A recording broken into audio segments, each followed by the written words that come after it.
Parce que Marie, quand il y a eu son annonce, l'ange a dit, tu as trouvé grâce auprès de Dieu. C'était favorable. C'était une femme de bien, comme Paul, comme Joseph, c'est un homme de bien. Ces personnes-là, ils ont trouvé grâce devant Dieu pour leur accorder la mission qu'il y avait. Marie portait un enfant. Elle accouche un enfant. C'est Dieu. C'est Dieu qui est venu dans le monde. Je parle à vous autres, à vous les femmes, nos sœurs. Imaginez d'avoir accouché. Mettez-vous à la place de Marie, dans cette étape. Elle a accouché d'un enfant qui est Dieu. Ça, c'est le plus grand miracle, un des premiers miracles.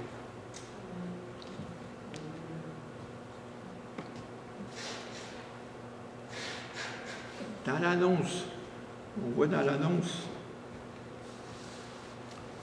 dans Luc 1,32,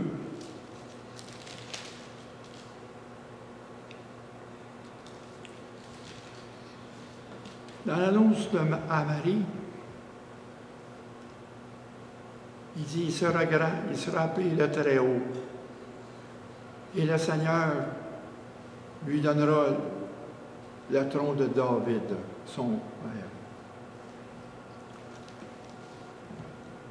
Et au verset 33, il régnera à la main sur la maison de Jacob éternellement, et son règne n'aura point de fin. Que Jésus, c'est un roi, qu'un royaume qui ne sera jamais détruit. C'est un roi qui ne perdra jamais sa couronne. Tous les rois qui ont passé sur la terre, ils ont perdu leur couronne, ils ont perdu leur royaume. Comme il dit dans Daniel, c'est un royaume qui va être éternel. Et son règne va être éternel. C'est un roi. Jésus, c'est un roi. Aussi, Jésus, c'est un prophète. José est le sauveur. Il est un prêtre. Parce que c'est lui qui s'est donné lui-même en sacrifice. Il est un grand prêtre.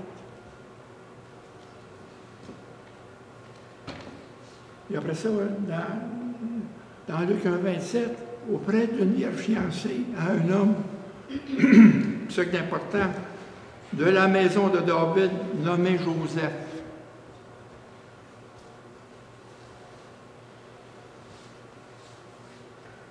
Parce qu'on voit ici, on a la généalogie de Jésus au début, dans Matthieu.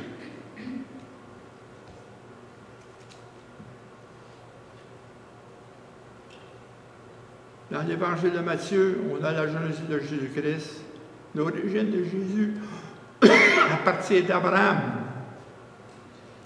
Selon que Dieu a promis que le Messie sera un descendant d'Abraham et de David. Bien que Joseph n'a pas été le père biologique de Jésus, il n'était pas moins son père au sens légal du terme.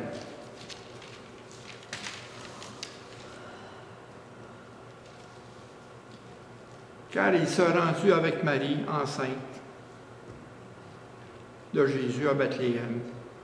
Parce que Joseph était de la maison et de la famille de David pour se faire inscrire.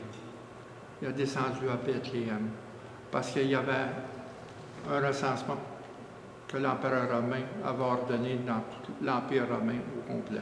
Il fallait qu'il aille à sa place, où qu'il était sa famille, ses origines. C'était Bethléem. Et Joseph est venu pour s'inscrire, et Marie. On voit ça dans Luc 2, en deuxième chapitre de Luc, versets 4 et 5.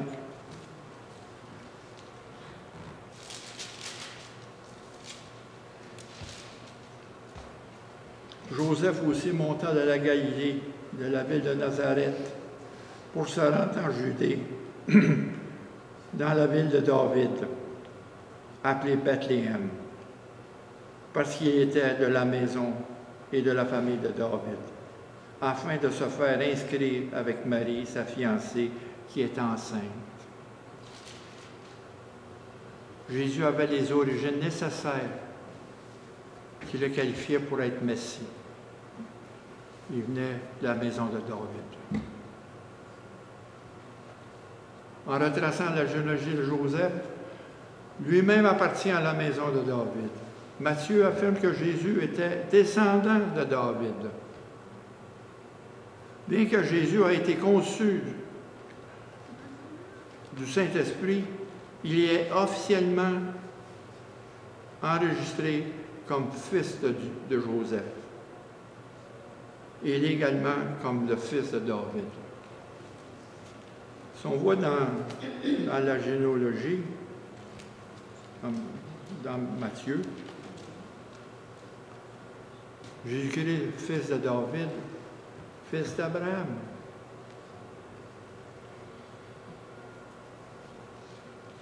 Puis si vous remarquez bien, Abraham, déjà, c'était pas du monde parfait. Abraham, il a menti au roi. Il a fait des mensonges pour protéger sa femme. Il l'a fait passer pour sa sœur. Puis Jacob, il a joué son père pour avoir qu'il soit l'aîné de la famille. Il a joué Isaïe.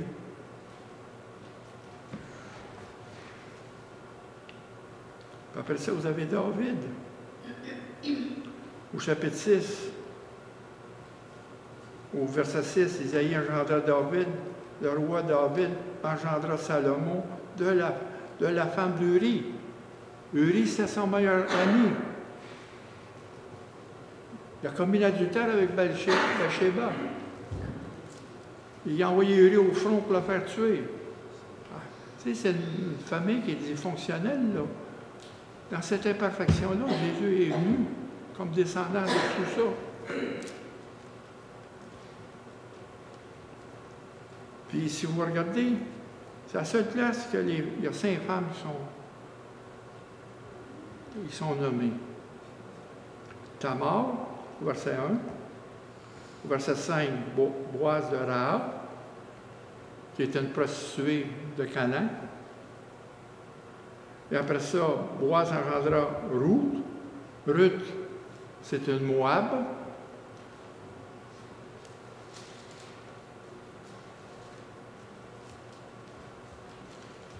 Puis après ça, on parle de la femme d'Uri, Bathsheba. Et après ça, on finit par Marie. 5 femmes, c'est la seule place.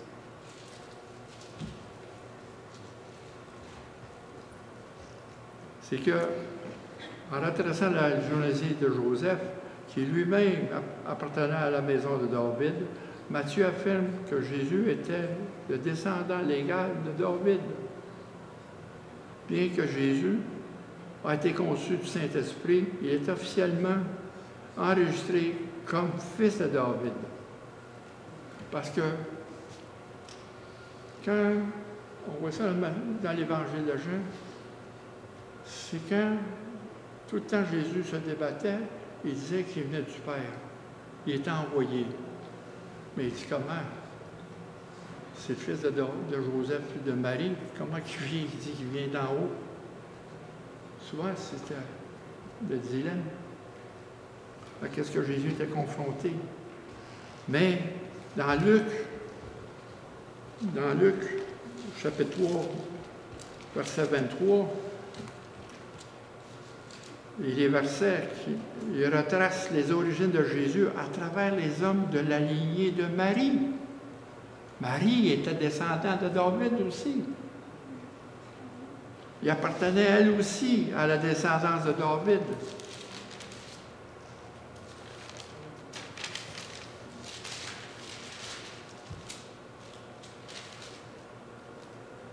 Ça commence à l'envers. Ici, au verset 23, Jésus avait environ... Attends, 3, 23. OK. Et il commençait son message étant, comme on le croyait, fils de Joseph, fils d'Élie, fils. Là, on commence à l'envers. Puis après ça, on vient que Marie vient d'un fils de David qui s'appelle Nathan. Nathan. Si on voit ça dans 2 Samuel, chapitre 5, verset 14. La famille de David, les enfants de David, avant Bathsheba.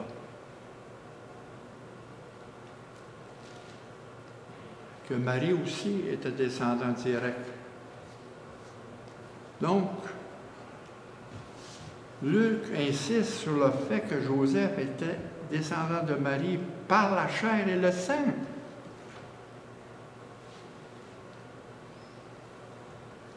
Par la naissance. Donc, les évangiles affirment que Jésus satisfait aux critères de messianité, à la fois sur le plan légal et sur le plan biologique, les deux. Joseph était père de Jésus sur le plan légal. Et sur le plan biologique, parce que Marie était descendante de David.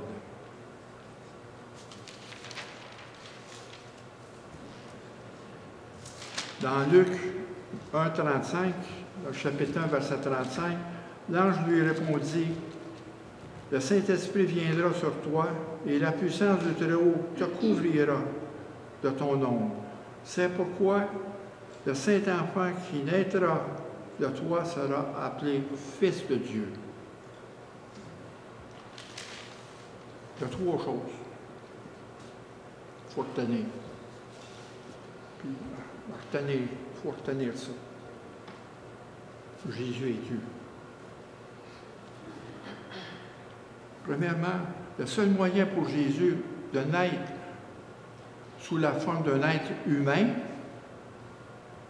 était d'être mis au monde par une femme.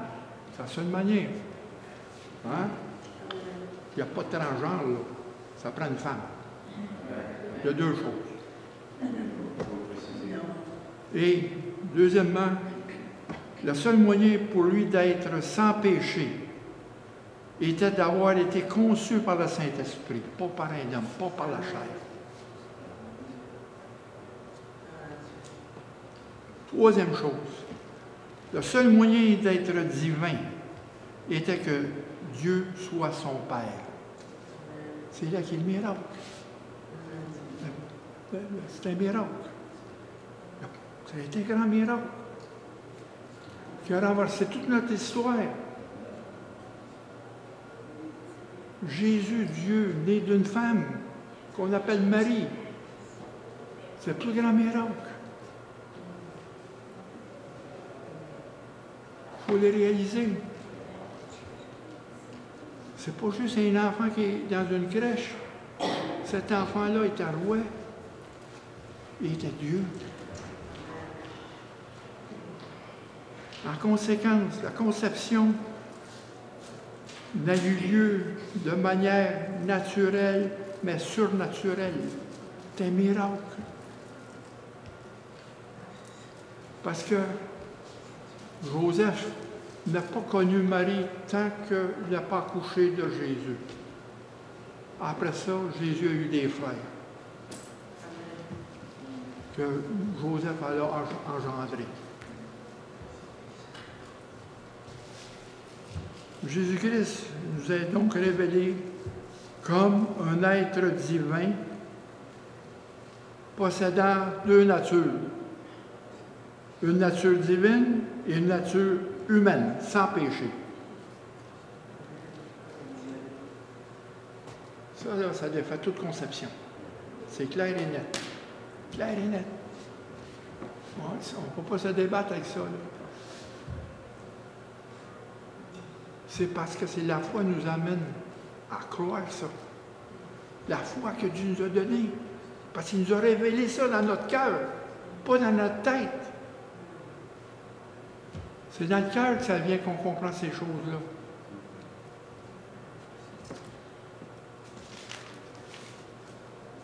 N'oubliez pas, dans Matthieu, on tourne là, au verset 18, voici quelle manière, arriva à la naissance de Jésus, Marie, sa mère, avait été fiancée, ayant été fiancée à Moïse, se trouva enceinte, perçue par le Saint-Esprit, avant qu'ils eussent habité ensemble. Parce que, premièrement, chez les Juifs, dans la tradition, c'est que les jeunes filles étaient promises à un jeune homme, à des jeunes hommes, à l'âge peut-être de 8 ans, 9 ans. Et après ça, ils venaient aux fiançailles. Deuxième chose, les fiançailles étaient un engagement légal. Seulement, les fiançailles, c'était un engagement légal avant le mariage.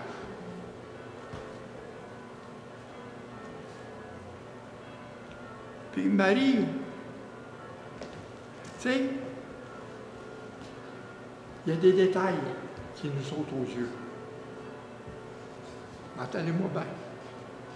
Des détails que j'ai découverts. Marie, après son annonce, on voit ça dans Luc.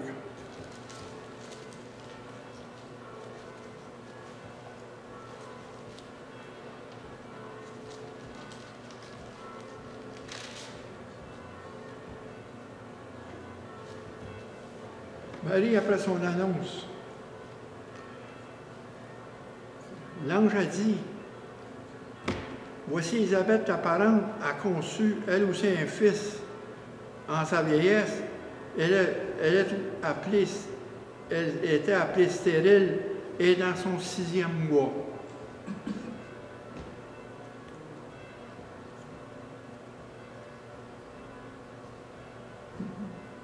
Là, il dit, car rien n'était possible à Dieu. Marie dit, je suis la servante du Seigneur. Qu'il me soit fait selon ta parole. Et l'ange le quitta. Et au verset 39, dans le même temps,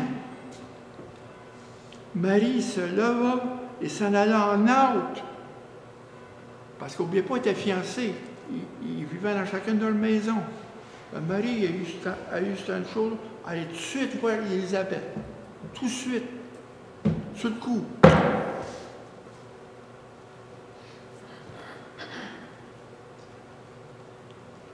Puis au verset 56, Marie demeura avec Élisabeth environ 3 mois. Quand il était voir Élisabeth, elle commençait d'être enceinte. Mais elle restait 3 mois. Elle restait 3 mois avec Élisabeth, puis elle est retournée chez elle. Elle était enceinte de 3 mois quand elle est revenue de voir Élisabeth. Puis Élisabeth venait d'accoucher de Jean-Baptiste. Parce que quand elle était voir, elle avait 6 mois, puis elle restait 3 mois. Donc, là, ce qu'elle fait, Marie, elle s'en va chez elle, elle est enceinte. Puis là, c'est là que Joseph voit qu'elle est enceinte. À ce moment-là. Parce que Joseph ne l'a pas vu avant. Aussitôt qu'elle était conçue, à l'annonce, elle est partie. Elle est restée 3 mois avec Élisabeth. Ça veut dire que quand elle est revenue chez elle, elle était enceinte de 3 mois. C'est là que Joseph a vu ça.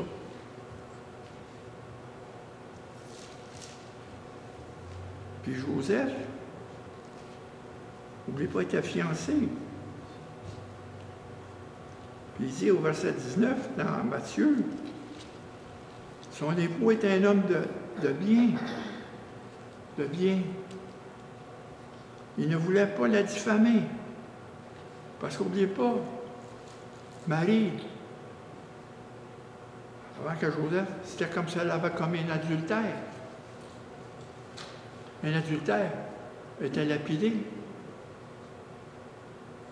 Remarquez Jésus qui a fait quand il a sauvé la prostituée. Qu'est-ce qu'il a dit? Il a écrit dans le sol que celui qui n'a pas péché, qui jette la première pierre. Il avait déjà ça en tête, Jésus. Il sait ce qui s'est passé avec sa mère. Mais Joseph a eu un songe. Joseph était pris avec un dilemme. Il dit, ben, la seule affaire, il se proposa de rompre secrètement avec elle, sans la diffamer. Mais un ange lui est apparu en songe. Il a eu un songe.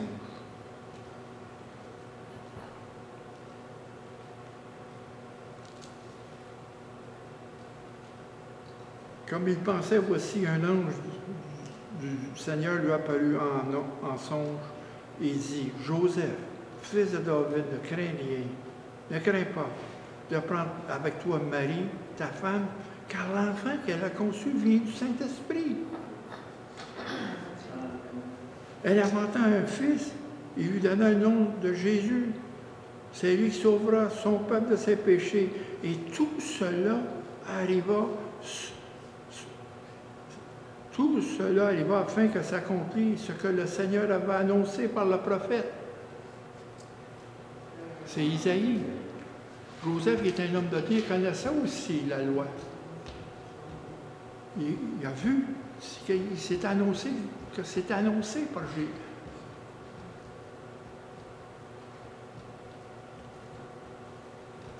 Il a obéi. Il s'est rendu à Dieu. N'oubliez pas, Joseph, il a eu quatre songes. 4 songes. Joseph était le protecteur de la famille, le protecteur. C'est un père, c'est un chef de la famille. Protéger sa famille. Qu'est-ce qu'il a fait? On voit ça dans le chapitre 2, dans Matthieu.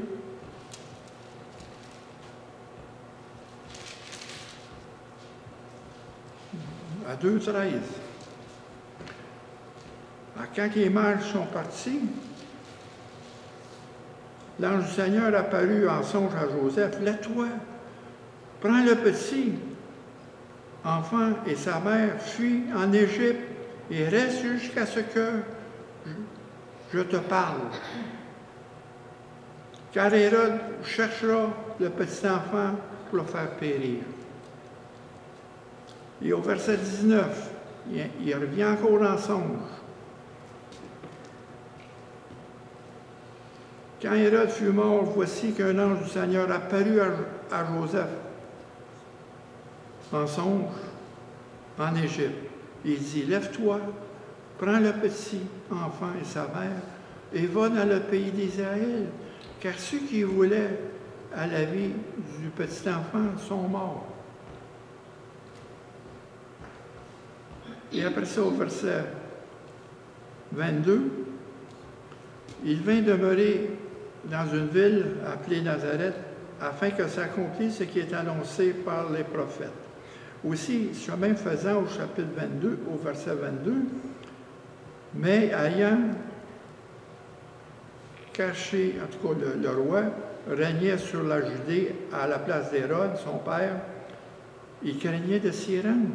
Et divinement, averti ensemble, il se retira dans le territoire de la Galilée. Il retourne à Nazareth. C'est pour ça, dans Isaïe, au chapitre 9, versets 5 et 6, on parle de Zaboulon. Et le Nephtali, c'est la Galilée. Zaboulon, c'est Nazareth. Et Nephtali, c'est Capernaum. Il est retourné là. Parce que c'est la même chose pour les mages. Les mages, on va voir ça dans 2 semaines, les mages aussi ont eu un songe. Que Dieu les a dirigés parce qu'il y avait un danger de ne pas retourner voir Hérode. On a des songes. Oui. Oui. Dans Joël,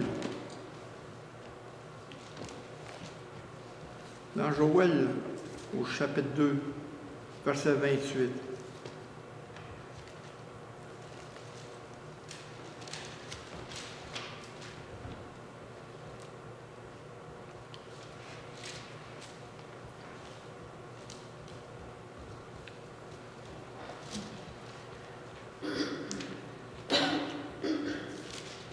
au chapitre 2, verset 28.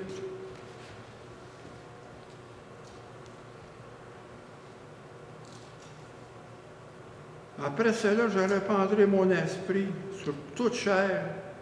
Vos fils, vos filles prophétiseront, et vos veillards auront des songes, et vos jeunes gens des visions.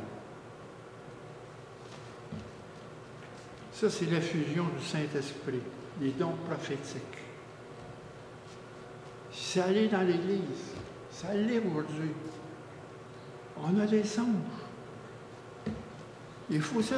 Joseph, c'est juste un gars qui a été choisi pour être le père de Jésus, pour être le protecteur de la famille. Il a protégé la famille, il a protégé Marie, il a protégé Jésus, il a fui avec. Il dit, va-t'en en Égypte. Il a embarqué, envoyé, on s'en va en Égypte. Après ça, Hérode est mort, revient. Mais là, dans l'autre son, revient. Viens pas Bethléem, va-t'en à Nazareth. C'est la direction que Dieu nous donne. Il la donne à son Église. L'effusion du Saint-Esprit.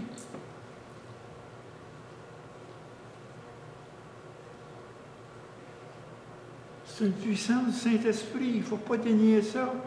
On en parle dans 1 Corinthiens au chapitre 14, des prophéties. Le don de prophétie, ça l'est dans l'Église. Ça n'a pas cessé quand les apôtres, ça continue. Il y a certaines églises qui pensent surtout je connais certains prédicateurs comme MacArthur, ils pensent que ça finit direct là. C'est fini. Mais non, ça continue. Ça continue. Remarquez-moi bien. Il y a quelques années, on m'a confirmé ça.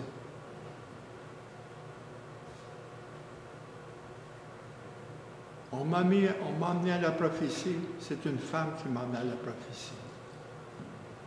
Une femme. Elle a écrit un livre.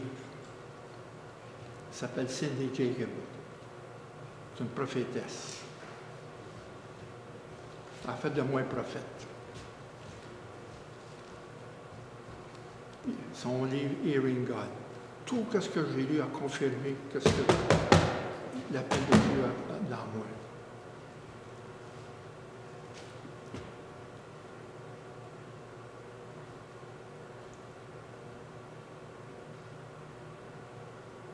Passer du temps avec Dieu,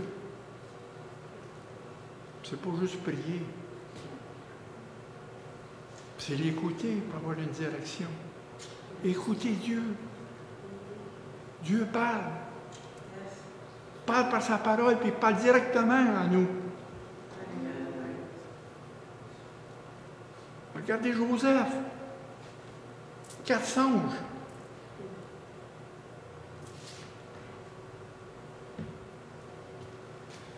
Puis, pour vous finir, c'est que l'histoire de Joseph, où ça finit,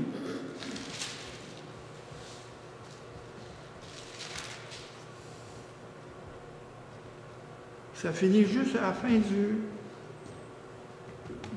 chapitre 2 dans Luc. Après ça, on entend plus parler de Joseph.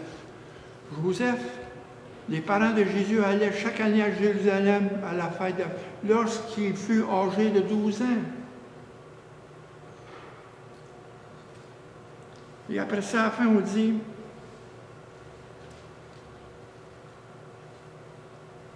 puis il descendit avec eux, quand ils l'ont retrouvé dans le temple, pour aller à Nazareth. Il leur était soumis. Jésus était soumis à ses parents. Et sa mère gardait tout dans son cœur. Parce que dans le temple, quand il est venu le chercher, ses parents ont dit, « Qu'est-ce que tu fais là? » « Ben, je fais les affaires de mon père. » 12 ans.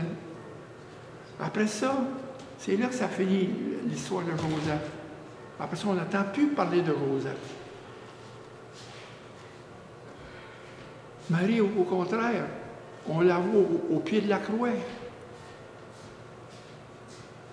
On la voit quand Jésus a commencé son ministère à Capernaum, quand Marie a demandé à Jésus de changer l'eau en vin. Et après ça, on voit Marie dans la chambre haute pour la Pentecôte, en attendant l'Esprit avec ses frères. Marie était partout.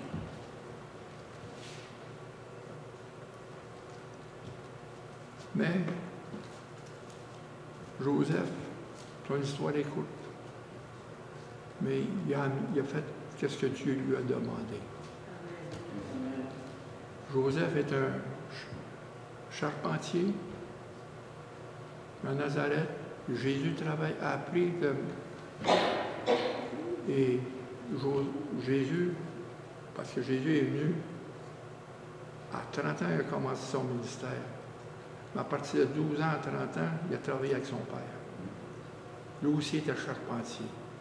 Puis Joseph, probablement, il est mort à quelque part, mais c'est Jésus qui a continué pour nourrir la famille. Après son ministère. Vous voyez, du père en fils. C'était le rôle de Joseph. Parce que ses frères et ses sœurs sont venus après. Lui, il travaillait pour nourrir. Mais qu'est-ce qu'il y en a pour vous? C'est l'obéissance à la voix de Dieu. L'obéissance. Parce que c'est, on est trop dans le bruit. On est trop occupé pour s'arrêter. Trop arrêté. C'est ça, un